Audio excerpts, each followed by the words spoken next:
I absolutely love this idea, and so will your team. That's this week on Think Tank Tuesday.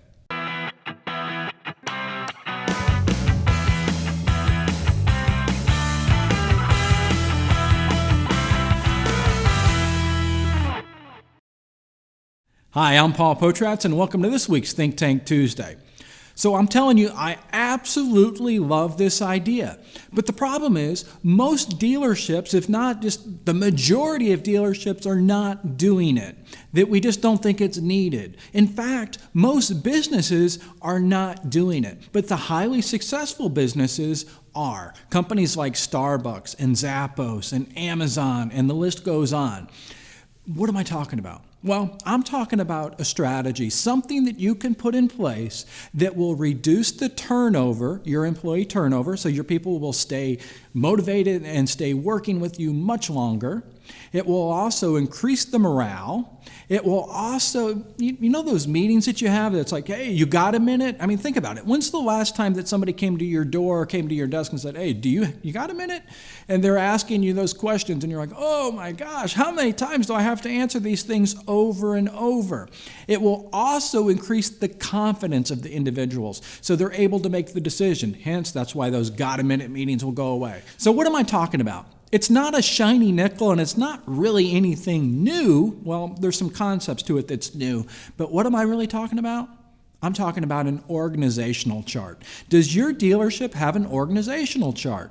Probably not. I've been asking that question for a month now of dealers all over the United States and Canada, and I've yet to find one that has an organizational chart. So if you're one of those dealers that has an organizational chart, I want you to send me an email and tell me I have an organizational chart.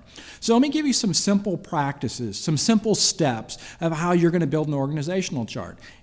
But before I get into that, again, why do you want to build an organizational chart?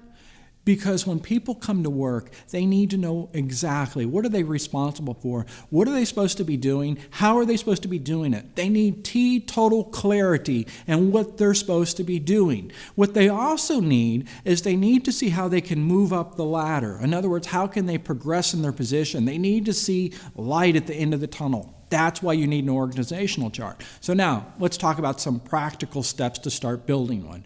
The first step in building an organizational chart, and there's different types. The one I'm going to talk about is the hierarchy organizational chart, which is old school, been around forever. But that's the one I want you to start building. But I want you to build this organizational chart in where you want to be, not where you're at now. In other words, I don't want you to build it out and put everybody's name in there the way you're at right now. It's where do you want to be? In other words, how big do you want to be? How much do you want to grow? And then based on that growth that you want to see in a year, 2 years, or 3 years, that's how you build the organizational chart. And I want you to put individuals in there that's in that position now, but you're going to have open blocks in that hierarchy organizational chart, and that's fine. Just leave it blank because you'll fill that role later because we're talking about maximum growth here. But if you don't know where you're going, how are you going to get there? Well, with this organizational chart, it's going to help you. So building this out, you'll be able to put this organizational chart in front of your entire team, your entire company, and say, here's our organizational chart. So now they can see what's going on and how they got to get there. But let's make sure you don't fall some pitfalls. What am I talking about? Well, in the organizational chart where you've got, the next level, how do you move up in your position? I don't want you to get stuck into the practice of like, well, hey, so-and-so's been here for a number of years, so we're automatically going to put that person in there. No. I want you to look at your team and say, okay, who are the thinkers? Who are the ones that think about it and talk about it? And those are generally the ones that get promoted because they're the thinkers. It's talking, and they're talking to upper management with all these ideas, and the managers automatically think, you know what? So-and-so's got some really good ideas. Let's put them in that spot. My question is, are they a doer? If they're not a doer, don't put them in that spot because you want to have a team full of doers. So there's your organizational chart, how you're building that out. But stop right here. Just stop. I want you to do some homework because that hierarchy organizational chart is old school. I want you to look at some different types of organizational charts. For example, Starbucks does what's called a matrix organizational chart. And then there's a brand new one that just came out probably about a year ago.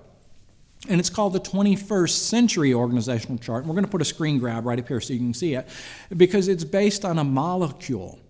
So when you're building that organizational chart, I want you to keep it in the back of your mind. And what I mean is when you're building that organizational chart and you're putting people in those leadership roles and you're thinking they're a leadership, are they really a leader? Are they really a person that's going to be respected that can lead a team? Because internally, again, it's just like a molecule in a way if you think about it. Internally, you have people that might not have manager or supervisor attached to their name, but those are the individuals that are a leader inside your organization. In other words, they're the ones that are respected. They're the go-to people. You need to be aware of who those individuals are. Because as a leader, it's important that you understand who those individuals are that are not in management role. They can get a team to do something, to get a team to buy in, to motivate a team. And when you're building that organizational chart, if you know that, that's going to help you build a better chart.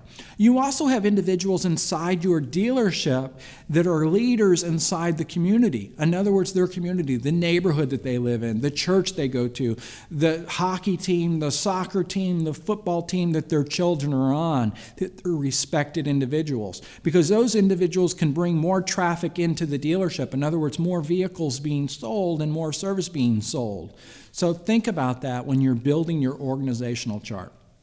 So your takeaway on this video is build an organizational chart. You want to create, absolute clarity of what am I supposed to do when I'm at work? What am I responsible for? And how should I do my job? When you build clarity, your sales will go up, the confidence will go up, and your customers, your clients coming in will start to have more confidence on your team members because they're going to be able to make those decisions and stop saying, boss.